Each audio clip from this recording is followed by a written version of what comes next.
Hey everyone, welcome to my channel. I hope you guys are doing well. I want to thank all my subscribers, those who have been here for a long time. Thank you so much for your comments and when you reach out to me by email. I also just want to thank those of you that are new. You may pop up every now and then and listen to my content. Thank you for being here, new subscribers as well. As I said, if you're new to my channel, you can go to my playlist tab. You're going to see videos that are categorized by topics, and then you can also just watch my videos as they are uploaded. You're also free to share my video on your channel if you have it, or on your social media platforms, as long as it's being used for the glory and the honor of God. If not, that's going to be between you and God. I ask that everyone just keep it respectful when they're addressing one another. Remember, we may not agree, but we should agree to respect one another. So guys, I want to just talk with you about something that I really wanted to speak on today. And after I spoke with someone, it was just in my heart to just really minister to this to other people, because I am sure that if what a person may go through, someone else is going through it or has gone through it. And so the topic of this video is, why do I keep getting rejected? Why do I keep getting rejected by people? And sometimes you may find yourself being rejected at home. You're being rejected in your neighborhood. You're rejected at school. And then you thought, okay, well, when I get older and I grow up, things will get better. And you find that you still, when you get older, you're experiencing the same type of scenarios over and over again. You may be getting rejected at the job. You may be getting rejected just in social circles as an adult. And you may say, why am I being rejected? Why are people treating me like this? What's wrong with me? And as I share with this person, I'm going to share with you, there's nothing wrong with you. There's nothing wrong with you. Sometimes if you have somewhere along the line, you may find there's been rejection in your life somewhere. It may have come from your parents. It may have come from your friends. It may have been, you know what, everybody else was nice to you except this one person who was just in close proximity to you enough to reject you. I just want to interject here that it could even be a teacher. It could be a teacher. It could be someone at the church. It could be someone who was supposed to be mentoring you. It could be anyone. You may have nice parents, but you may have a sibling that's really mean to you for some reason. And they say evil and mean things, tell you everything that you're not. Could be a brother or sister. It could be a relative. It could be when you get around your uncles and your aunts or grandparents. They say these things that's not okay. And sometimes even grandparents, they can tease you and they can say things to you, or parents and relatives, they say critical things that really hurts the person, but they're looking at it as a joke, and they will make you feel as if, you know, you're being too hypersensitive. Are you trying to tell me that hurt your feelings? And they'll laugh about it. You are now inclined to either hide your feelings, laugh along with everybody, or cry quietly. But what you realize is they've planted seeds throughout your life that you're going to carry with you when you get older. And so the Word of God tells us in Proverbs 18:21 that death and life is in the power of the tongue, and those that love it shall eat the fruit thereof. So whether you're speaking these things about yourself or someone else is speaking it into your ears and it takes root in your heart and in your very core, those seeds begin to sprout.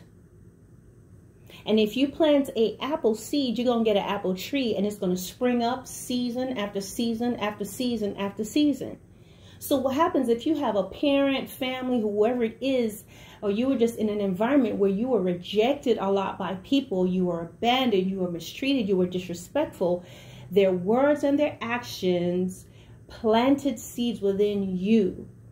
And it's like you have these little seeds of hurt and pain and the wounds, all that stuff that they've said to you, and it begins to take root in you. And maybe you begin to believe those things about yourself. You do begin to believe you're ugly and you're fat and you're dumb and you're stupid and you're this and you're that. And all that stuff takes root, and it begins to germinate and begins to grow in you to the point that you just can't see yourself as beautiful. And you get so used to being hurt that you can't, and you have no expectation. You don't even react anymore when they call you ugly. You don't see yourself as handsome. You don't see yourself as smart. Just all the things that you may have experienced. And maybe with learning, right? You're growing up, you didn't know certain things, and you may have a parent that was very strict, that was just very hard when they're teaching you things. They call you names. So now you get older and you're going to school, you find that you may always have trouble with this particular subject because you're remembering those words that were spoken to you, telling you that you're stupid, telling you that you're dumb, and you don't want the teacher to call you stupid. You don't want your students or your fellow classmates to say those things about you. So you may either drop out of school or just flunk the class because you're too afraid to ask questions because they planted that seed. Or you may find yourself always meeting a teacher or professor or someone that is very impatient with you. And you're wondering, why do I keep meeting this type of teacher that doesn't want to that is not patient with me? Why do I keep meeting these type of people that keep treating me the same way that my family treated me, or the last person that was in my life, or like my relatives? Why is it that no matter where I move and no matter where I go, I keep meeting the same type of people, treating me the same way over and over again? Why is it that I'm being rejected wherever I go? And as I told this person, I'm going to tell you, because the seeds that were planted in you from your youth, or those moments where it began to happen, it's in you, it's germinated, it's growing in you, and you're going to draw the same type of people to you because we're spirit. And when you are compromised in some way, whether you know it or not, no matter how much you try to redo yourself and act like you're cool and everything, the roots and the sprouts of all that rejection and pain, it's just going to leave. It's all over you, no matter how much you try to hide it. So therefore, someone else who is, in their spirit, they're mean and they are disrespectful, they're going to draw to you automatically. And they're going to keep doing the same things over and over to you because you have some seeds, some things that needs to be dug up, uprooted out of you, banished, vanquished, so that now when you meet people, you don't keep drawing negativity towards you. The Bible tells us our battle is not against flesh and blood, but it's against principalities and powers, against rulers of darkness of this world, against spiritual wickedness in high places. And all that tells you that the things that people do, especially like people that get in the area of being absolutely wicked and vile, is because at some point in their life, they have done so many things. They've practiced doing mean and cruel things and passive aggressive evils throughout their life, that they are opened up to unclean and fallen angels, demonic spirits, that begins to give them ideas, and they just basically carry it out. And it doesn't mean the person's just under any spell or possessed. They willfully do that. Satan normally can use people who are willing. They already got stuff going on in their life and they want to do something bad. You know, people will, like I said, people will readily listen to gossip and listen to mean things and just believe things about you because they didn't like you anyway. So when they hear something about you, they want to believe it. They don't want to know the truth. They don't want to hear anything that will make them have to think differently because they don't like you. So a person whose heart is already dark, it's easy for those unclean vessels to put little ideas in their mind. So you're going to meet these type of people. Okay, you're going to, if you don't deal with what's within, and if you don't get that healing, and if you don't get that deliverance, you're constantly going to run into people who's going to continue to replay the same scenarios, do the same things to you, because the root of rejection and abandonment is inside of you, and it is there sprouting and growing. You've got a whole forest. You've got this whole Amazon going on inside of you, and you keep running into the same kinds of individuals. So when you say, what's wrong with me? No, there's nothing wrong with you. There have been some damage done. You still got these roots and things in you. So wherever you go and they get watered by negativity and evil, the same thing's going to sprout up. And what happens a lot of times, sometimes people that get rejected and hurt throughout their lives, believe it or not, there's a call on your life. And so when you enter into a place, you're like, I don't even know these people, why they treated me this way. But the evil within them knows that you belong to God. And they see that you still have these areas inside of you. Oh, they see that you've been rejected. They see that you've been vulnerable. So what they do is they come to reinforce all that self-doubt and self-loathing and feelings of rejection. They're going to keep doing it and doing it. You can move all the way across town, go across the world and go to Tibet. And it may be different for a bit, but you're eventually going to run into somebody that's going to reject you and that's going to discount you and treat you the same way because you're carrying the seeds within you. And it's important to understand what's going on so you know strategically, you understand specifically how to pray. And your prayer needs to be that, Lord, I want these seeds of rejection, the things that's been said to me, the things that I witnessed with my eyes, that's taken root in my spirit, the things that I've heard in my ears throughout my life, the wounds, the hurt, the pain that I've endured, physically, verbally, even sexually, that's opened me up, that's planted these seeds, oh God, that I carry around. I ask that you will take it from me. I pray that you will heal me. I pray that you will uproot these things from its root, that nothing will be left in me, that I will not walk in the ways of damnation. I will no longer walk under the curse. I will no longer walk under the words of death that were spoken over my life. You want to be deliberate in your prayer. Everything I've ever heard, everything I've ever been told that I believed all these years. And guys, sometimes you're going to end up crying. You're going to end up just bawling. You're going to be angry. You're going to be yelling, maybe screaming. But it's okay. You're going to be in a safe place with God. And you want him to take you through this process of healing because it's going to be a process. And you have to be willing, because some things you may not want to hear, some things you may not want to remember. But the only way you're going to be healed is to go before him bare and let him show you what has happened and why it has happened, so you can begin to heal and those roots begin to die out, and he will pluck and he will pull and he will remove and he will get things away from you, and he's going to be able to now heal you. He's going to give you beauty for ashes. He's going to give you a crown of glory where they will put crowns of thorns on your head. He's going to begin to show you who you are. He's going to lift you up out of the ashes and out of this dark place, and you're going to learn who you are. And in doing so, you're going to begin to unearth the treasure that's within you. You see, no matter how much people abuse you and no matter what they've done, God will move you out of their lives, or he'll be warning you, get away from these people. Because what happens, there's something precious in you that he's still keeping hidden, so they don't discover it. Because if they discover this thing about you, then they may keep you around so they can exploit you. So sometimes the only way you're going to grow and you're going to thrive and you're going to heal is to get out of this place. You know, I did a video that says if you're in a place where they're frying chicken, you're going to come out smelling like chicken. You may not necessarily have helped in the kitchen or nothing, but if you go and you sit in someone's house while they are frying chicken, you are going to smell like chicken. And if you go in a place you're not smoking, but if you go in a place where they're all smoking, you're going to come out smelling like smoke. So sometimes it's going to take you removing yourself from these situations. Sometimes you're young and there's nothing you can do, but you pray and you ask God to protect you and to strengthen you. And as soon as you get the chance, pop smoke and do what you need to do. So some places you're never going to grow in it. So God wants to take you through this process of healing, of peeling back all the layers to show you that seed, and he's willing to do it. Sometimes people spend a lot of their time blaming God for their past rather than getting an understanding as to what has happened and why it has happened. Because as long as those seeds remain in your heart, those seeds that people has planted, you're going to keep going to different places and experiencing the same thing. You're going to think it's you.